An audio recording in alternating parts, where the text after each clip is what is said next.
To you on this Tuesday morning. I'm Art Lewis. Nice to have you with us. And later on this morning, after the 10 o'clock news, we'll talk to Kelly Pilong from the Disability Network. Open phones, by the way, as time permits this morning.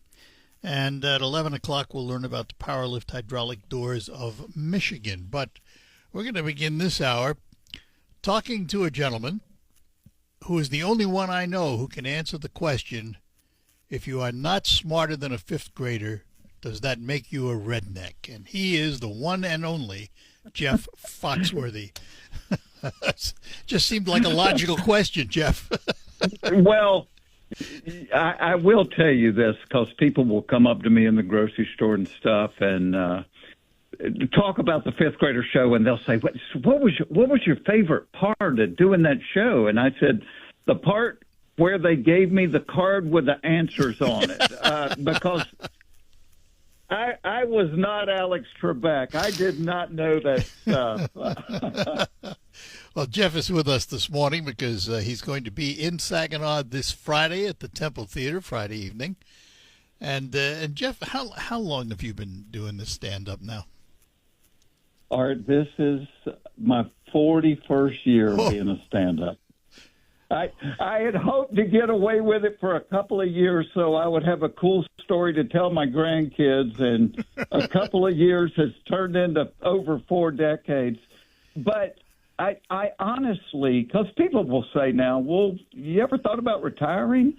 I said, I still love it. I still love what I do, and I just don't know why you would want to stop if you still enjoy it. Well, you're preaching to the choir, because I love radio, and that's why I'm still doing it, and I'm 82, so I think I got you by a few years. Well, yeah, man, I'm talking to a broadcast Hall of Famer here, and you're still showing up for work, So Absolutely, I love it. Absolutely love it. Yeah. So let me ask a couple of questions that I've always wanted to ask, and I have to tell you, I'm sitting here somewhat in awe because you have always been my favorite comedian. Oh, wow! Thank you. What developed the redneck lines that you come up with? I mean, is it something reflective of your history? It is, which I think probably the best comedy comes from, but I was one of those kids. I grew up outdoors. I grew up hunting and fishing. When I first got into comedy, I was going to New York and L.A., and the only advice they would give me was that I had a guy in New York tell me, he said, Jeff, I don't want to hurt your feelings, right? But you got to take some voice lessons to lose that stupid accent you got. Oh. And I'm like, well, where I come from, you have the stupid accent. Yeah. So I hung on to it. But Art, you will love this. So I wore jeans and boots. I drove a pickup truck, and I'm working at a comedy club in Michigan, right outside Livonia. And it was like November, and I got off stage, and I was sitting around talking to people, and I said, man, I wish I could be in a deer stand in the morning. And they were kidding me, and one of them goes, Jeff, you're nothing but an old redneck from Georgia. Well, the club we were playing in, Art, was attached to a bowling alley that had valet parking. And I said, if you don't think you have rednecks in Michigan, let's go look out the window. People are valet parking at the bowling alley.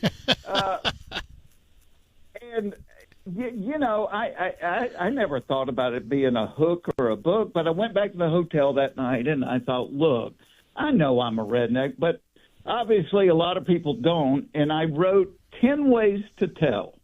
And I went back the next night at the club, and not only were people laughing, they were turning around and pointing at each other. And, and it's so funny because as a comedian, I kind of think of myself as a storyteller, and all of those jokes are just one-liners. But it was kind of a great way to. They were easy to remember. They were easy to retell, and I think that's what people remembered about me. So it helped people become familiar with who I was. And I did my first Page a Day calendar in 1990, and I just finished the calendar for 2026. So, 36 years Yeah, it's a of bunch. these? Yeah. Yeah, it's a bunch. And the funny thing is you can still write them, and the true ones always get the biggest laughs. And that's kind of the nature, I think, always has been in my comedy, is my template has been, hey, if I think something or my wife says something or my family does something, I'm going to trust other people are thinking and saying and doing the same thing. I have a word for it, and I don't know if it's a word you'd agree with or not, but the word I have for you is relatable. Your comedy is relatable because we've all lived it. Well, and to me, that's like the biggest compliment is somebody comes backstage after the show and they go, oh, my gosh, you've been in our house. And so you've taken something that they haven't thought about being funny, and you've made them kind of laugh at themselves. You have that same thing. I bet when people come up to you, that they feel like they know you, right? Oh, yeah. Yeah. I mean, like you're their friend. And you're their friend, which is kind of the greatest compliment in the world. In a way, yes, it is. It is, and it's funny. And some people don't realize this, but, in the business I'm in and you're in, there are many people in this business, including me, who are very private people. And, and once I leave this radio station and go home, I go home, and that's, it's my sanctuary. But, it's part of what we do, and you accept it, because if you don't, you're not going to be doing it very long. Well, and while you're doing it, you do feel like that, and you do understand. You kind of belong. This plays right into that, and I don't know if it's, but I've been playing with this idea. Anytime you hear someone talk about getting older, they always talk about how bad it is to get older. Mm-hmm. And I was thinking last night, well, what if you flipped that and talked about all the good things? Like, I think I've reached the point in life where I have replaced FOMO, which is the fear of missing out, with JOMO, which is the joy of missing out. Well, if it's crowded, loud, far or late, do me a favor and please don't invite me, right? Yeah, well, and I have my view of it is when I think about getting older, first of all, I don't think about it because to me it's just another number. But when I think about it, I simply tell myself, well, it beats the alternative. So it does. Yeah, you woke up on the right side of the grass. You got it. You got it. Can you hang on for one more segment? You bet. All right, going to have to take a break, and we will be back. Jeff Foxworthy is going to be at the Temple Theater this Friday. Jeff, I'm not sure. Is it 7:30 or 8 o'clock? There seems to be some confusion in the material I had. You know what? During the break, I will find it's 8 o'clock, Art. 8 o'clock. Okay, o'clock. Good deal. 8 o'clock, Temple Theater. And you can get tickets online for Jeff Foxworthy this Friday, but they're probably limited because I imagine it's going to be a big crowd. We will be back with Jeff in just a few minutes. Let me take a moment to talk about McDonald Ford in Freeland, my car dealer. And people say, why do you say your car dealer? Well, because it is. When you hear me represent something like McDonald Ford, I don't do it lightly. I only do it, first of all, with people that I deal with and know and have known for a long time. And the McDonald family, I'm proud to say, has been a friend for many, many, many years, measured in decades. Now, you've noticed that it's getting harder and harder to find products made in America. Now we have all this tariff talk. And McDonald Ford, in anticipation of it, filled their lot with tariff-free vehicles and have more en route. And not only are these vehicles tariff-free, but Ford is offering employee pricing for everyone. That means you pay the same price as Ford employees do. In addition, let's say you're a Chrysler import buyer. Consider a Ford because you're going to get the lowest price ever offered on it. And You Chevy truck buyers out there, you can start thinking about the Ford F-150, the biggest selling pickup in America, also at employee pricing. So you see, now's the right time to visit McDonald Ford M47 in Freeland for the best selection and the lowest possible price. Don't let tariffs prevent you from getting the vehicle of your choice at a price you can afford. Visit McDonald Ford in Freeland today. Remember, tariff-free and employee pricing for everyone, and Ford has announced that the employee pricing has been extended through July 6th. My name is Kim Harris.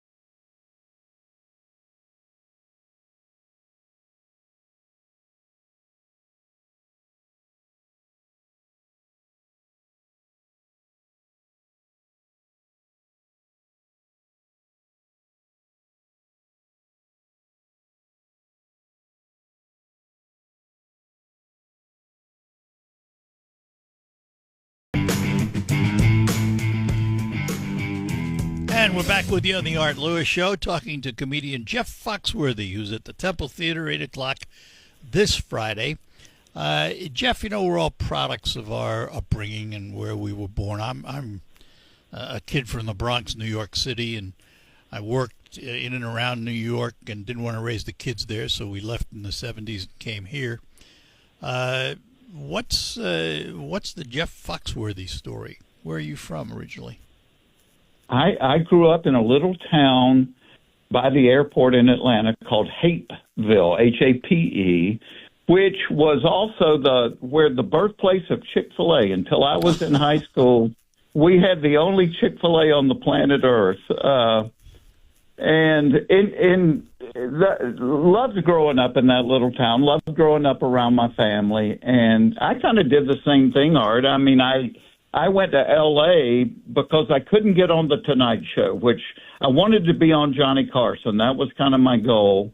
And I kept sending tapes from Georgia, and they wouldn't even open them. They just mail them back. And my wife said, you know, unless we go out there, you're never going to know if you could do this. And so we went out there and ended up being there for about 7 years. But once I had kids, I said, you know what, I want my kids to grow up around my family. I'm moving back to Georgia. And everybody in the business said, you're killing your career. Yeah. You're not, you know, you need to be in New York or L.A. And I said, I don't think so, but my kids are more important than my career. And, you know, and I've had a wonderful career. And my kids have had a great upbringing. I lived next to my brother for 20-something years, next door.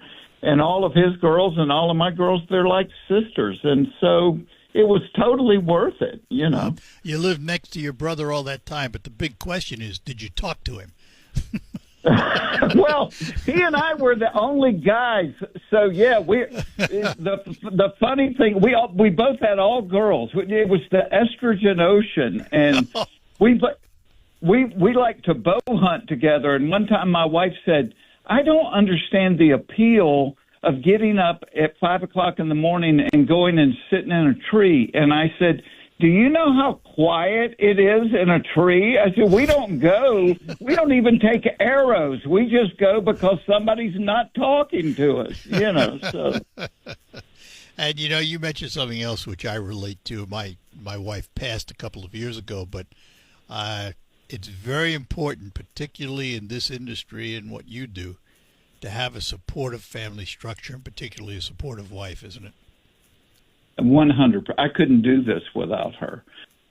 She's the most capable thing. And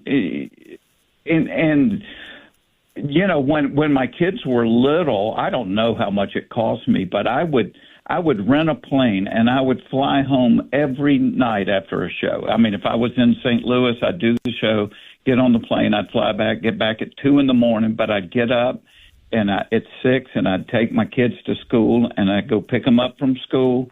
And then I'd get on the plane and fly to the next city. And but it gave me 100 more days a year with my kids, and it kept me connected with my wife. And you know, now my kids are in their 30s, and they call or come see me every day.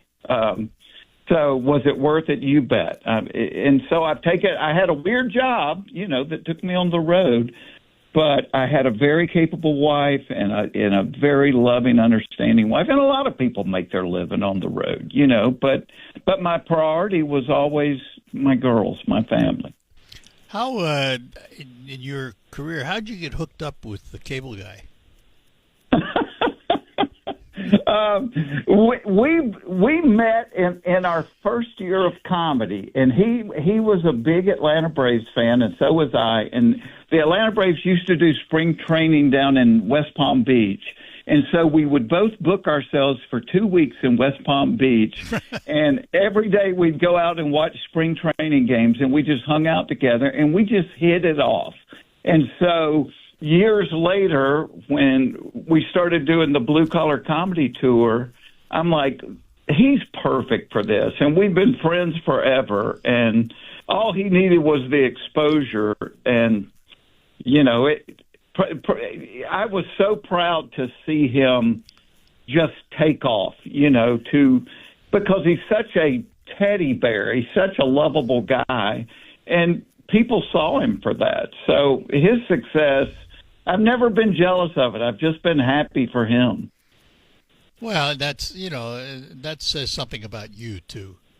I relate to that because it's funny. You mentioned the Hall of Fame early on. When I got inducted, I was inducted with a news guy out of Detroit, and it's a guy I idolized. And we're standing outside of the reception for the Hall of Fame. And all of a sudden he comes up to me, and before I could say, "Oh, wow, I've idolized you, I've listened to you," he said, "You know, I listen to you all the time as I go north, and you tend to forget that it works both ways, you know." So I'm sure if I asked the cable guy about you, he'd probably say the same thing.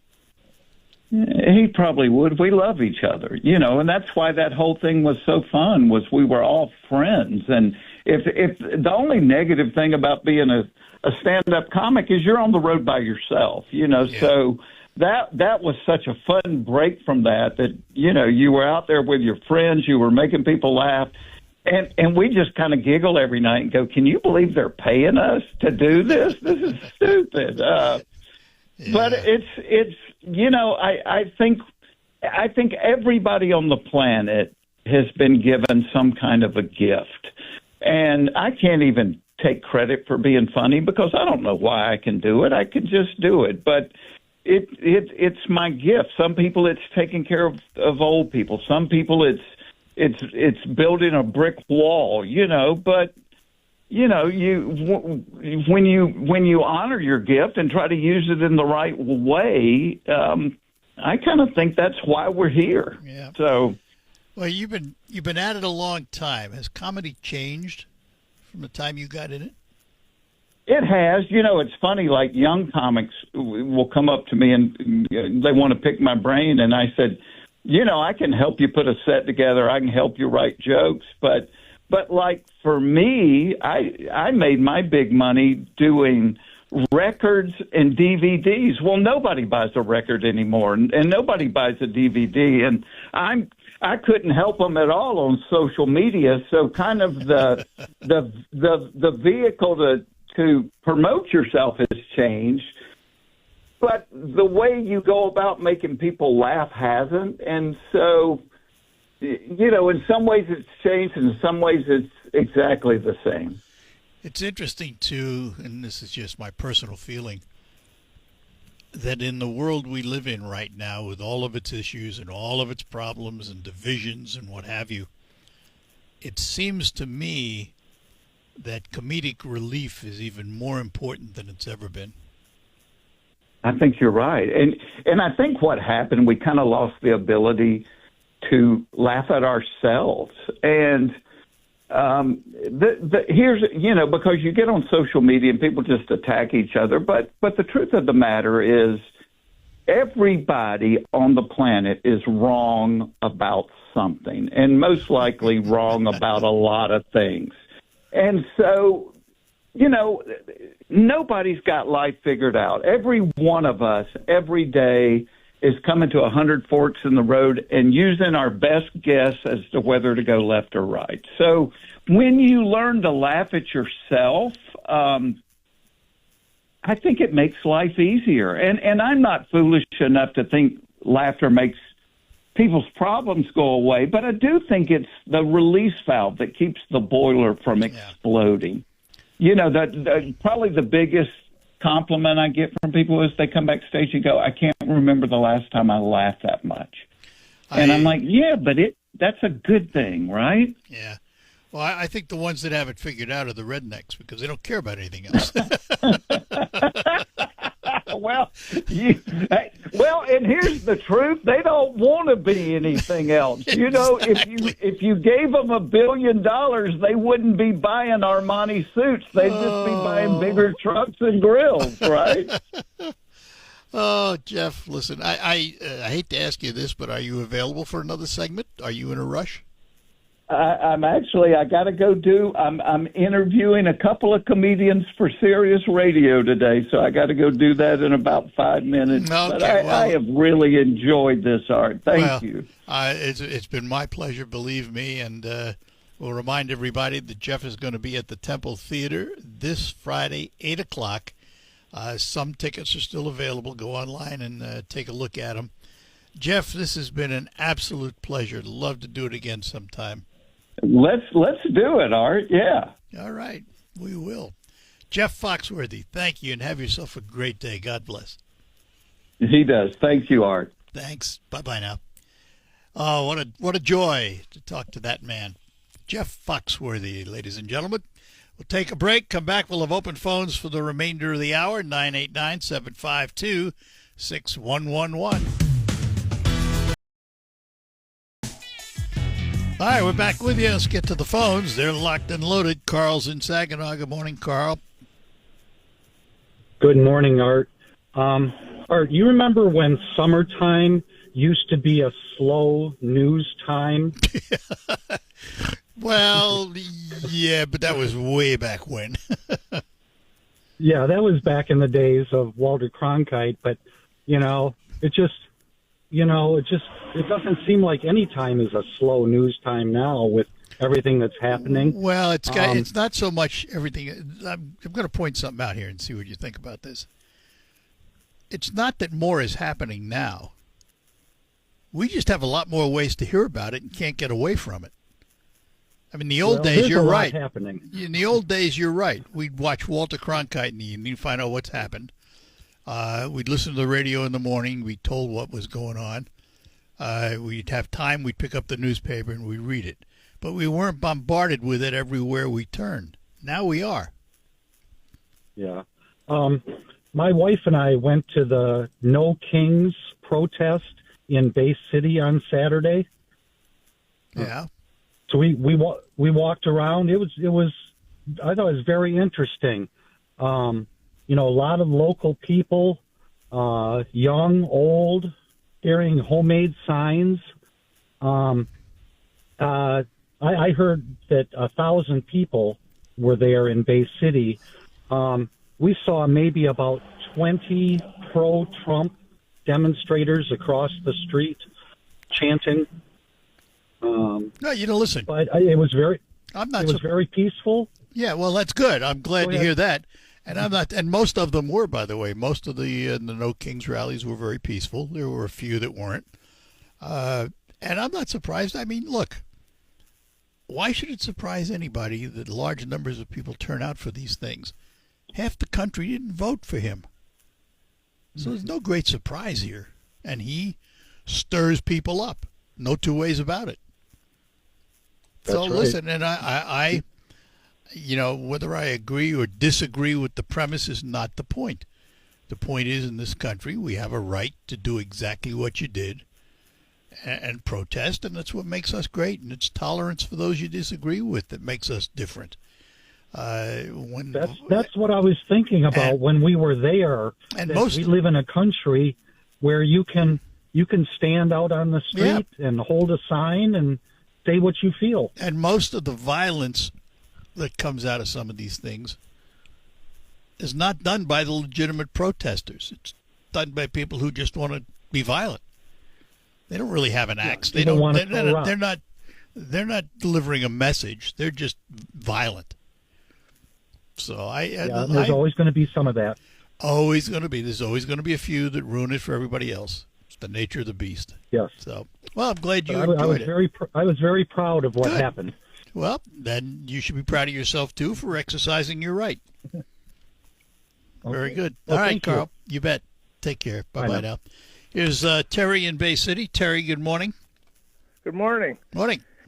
Hey, I was just going to say, if the folks out in Radioland are looking for something fun to do tonight over at Doc Litchfield Park in Pinconning at the Pinconning Band Shell, they have Tuesdays in the park, and tonight they're going to have Last Folk and Roll Band, which is a 60s band, which is a band I'm with, and we're doing a reunion. So if cool. you like Arthur Davis and Blind Faith and Neil Young and Bob Dylan and stuff like that, come on out. It's at 7 o'clock, and it's a good time and a nice little concert venue every Tuesday. So how long's the band been together?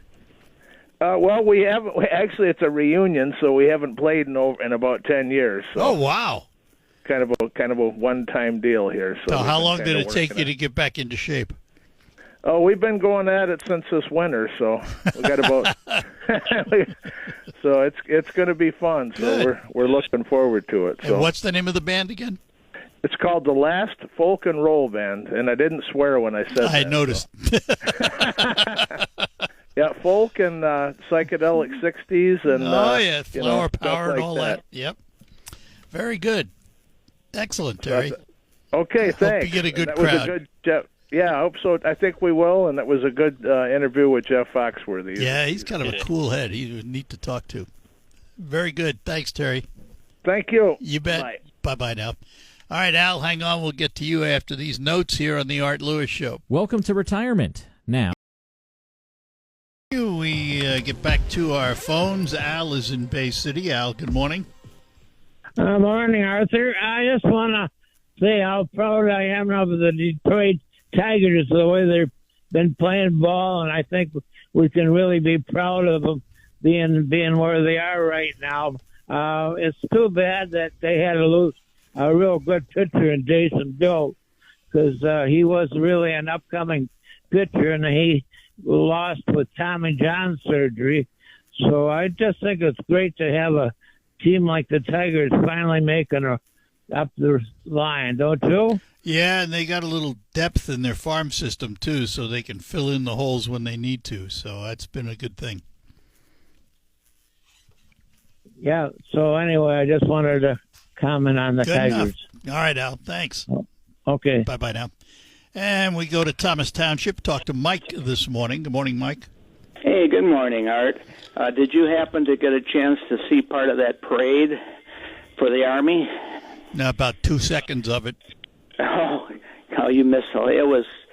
It was awful nice. I thought it was great to honor some people like that for a change instead of spitting on them. Things like that. Yeah, no, I have no problem with it. I think it's good. First of all, it's the 250th birthday of the Army, and I think it's important because it's how the country was formed, and next year is the 250th anniversary of the signing, and it's going to be an interesting year. There'll be a lot of celebrations. You betcha. I was when you looked at the crowd, when they go through the crowd, you'd see some people that were all opposing it, but there was nobody rioting. There was nobody punching anybody out. No, it was peaceful. And everybody was having a good time. Yep. And I was, I'm kind of proud of it. Having been in the Army. Yeah, it's a good deal. So, anyway, I hope that people enjoyed it. All righty. You have a great day now. You too. Take care. Bye-bye now. And Gene is in Bay City. Gene, good morning. Hi. Good morning. In Trump's first administration, he put Stephen Miller in charge of the immigrants, and he separated families. And the families were never able to find what happened to their children. They were never able